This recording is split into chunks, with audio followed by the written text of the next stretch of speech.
What's going on, my broskiis? My name is Toadskii, back again, here to bring you guys yet another One Piece Treasure Cruise video, and we're going to be looking at the Super Boss Kizuna Clash that's going to be dropping very soon on One Piece Treasure Cruise.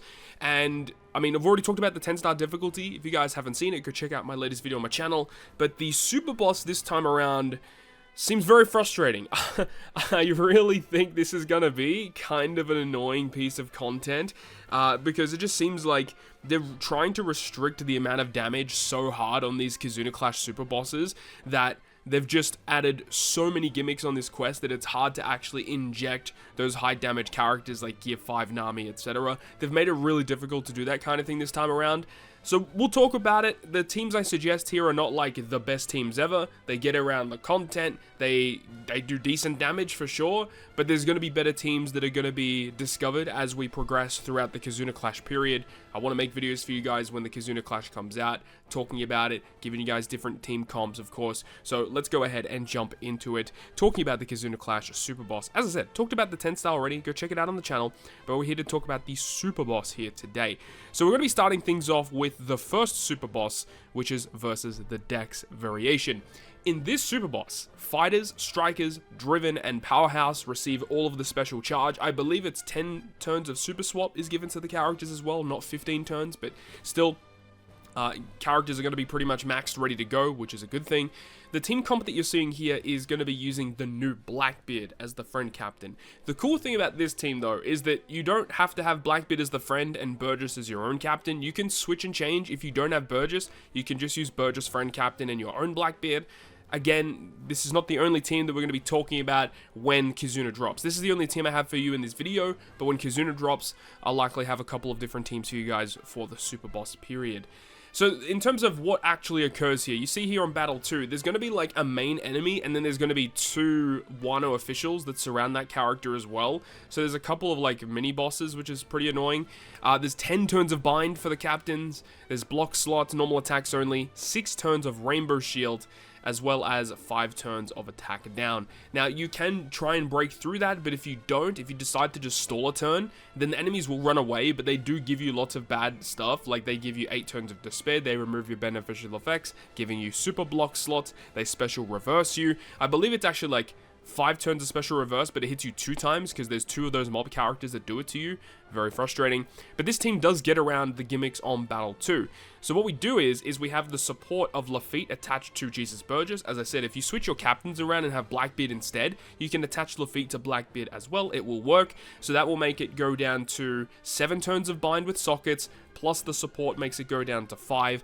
We do have the Marco special. Now, Marco isn't like fully boosted because Blackbeard only boosts Driven and Powerhouse, but he's such a good character here because he does remove 5 turns of bind and 5 turns of attack down. So it gets around the attack down, it gets around the bind with that support, just with that alone, which is great. And then we have the Doflamingo special, which changes all slots into matching. We get the attack and all boost for driven characters, and then we can just kind of just kill from that point onwards. Remember, Blackbeard as a captain will bypass the rainbow shield, so we don't have to remove it, which is a huge positive for us. And then when we get to the final boss stage, there's a couple of things you do need to take note of. There is an immunity to delay and all poison, so you are allowed to inflict stuff like, you know, defense downs and stuff like that. You can inflict increased damage taken, so that's really, really nice.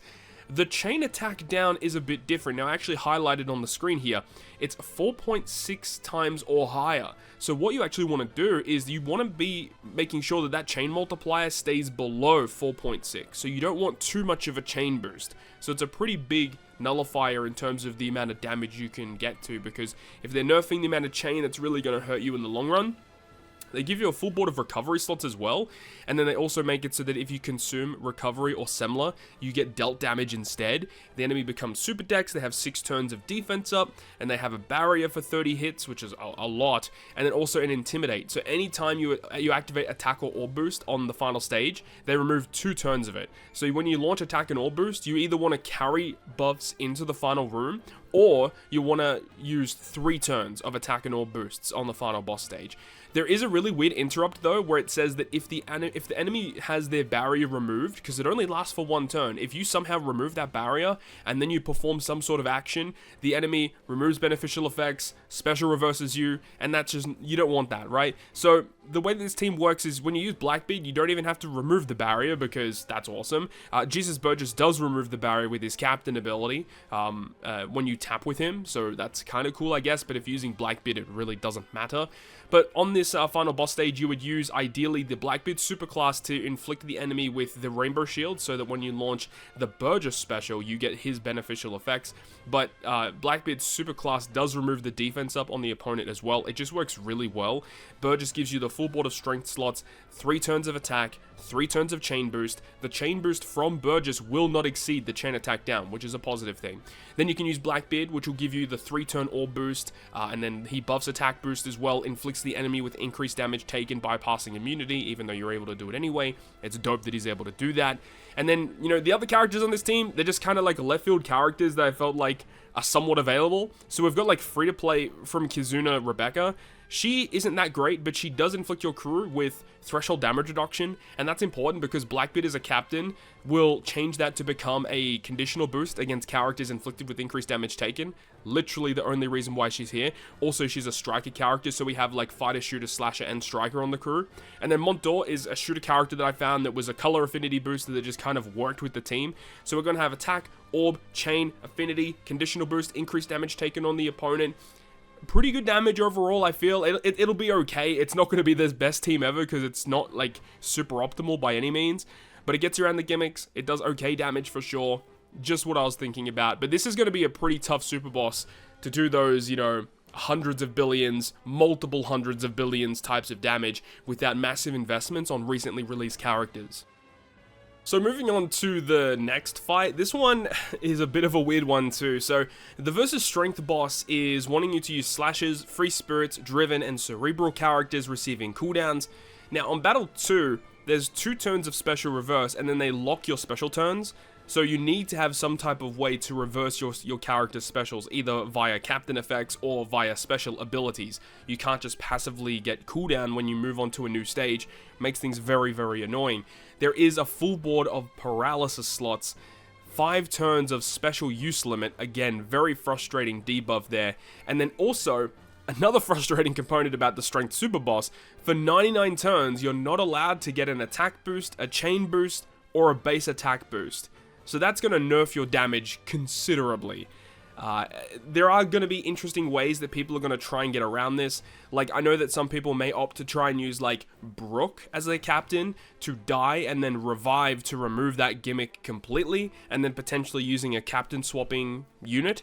That could be a way around it, but it just depends on how things go, because that's pretty rough, you know, to tank all those hits. So we'll see how that actually is going to work, whether that's going to be a valid strategy or not.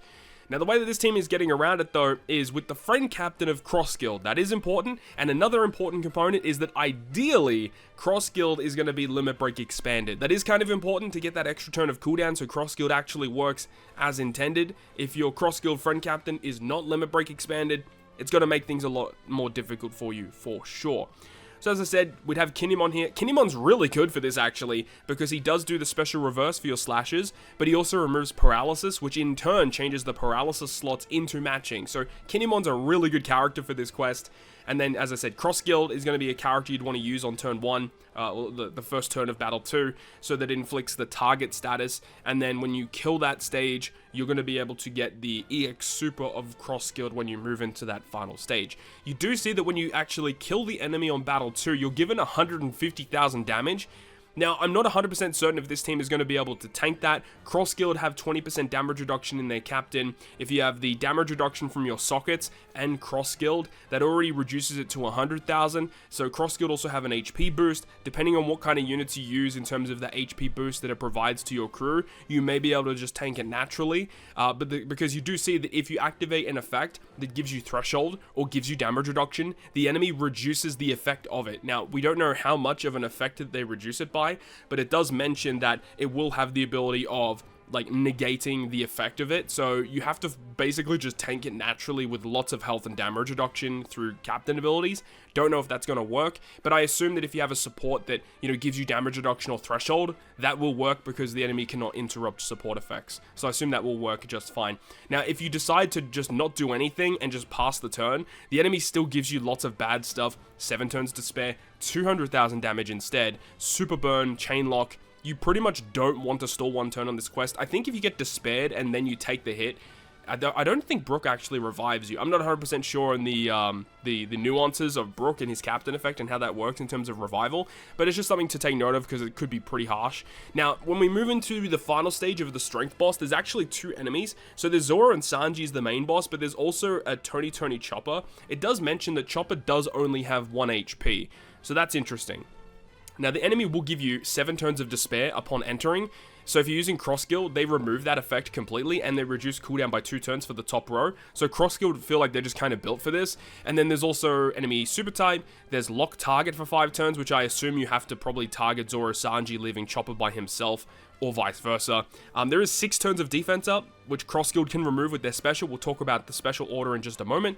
And then there's also intimidate. So any color affinity you launch is getting a 1.0 multiplier reduction. So if you apply a 2.5 color affinity, -1 to that multiply going to a 1.5. So 2.5 becoming 1.5 is pretty significant. Yamato is the captain on this team.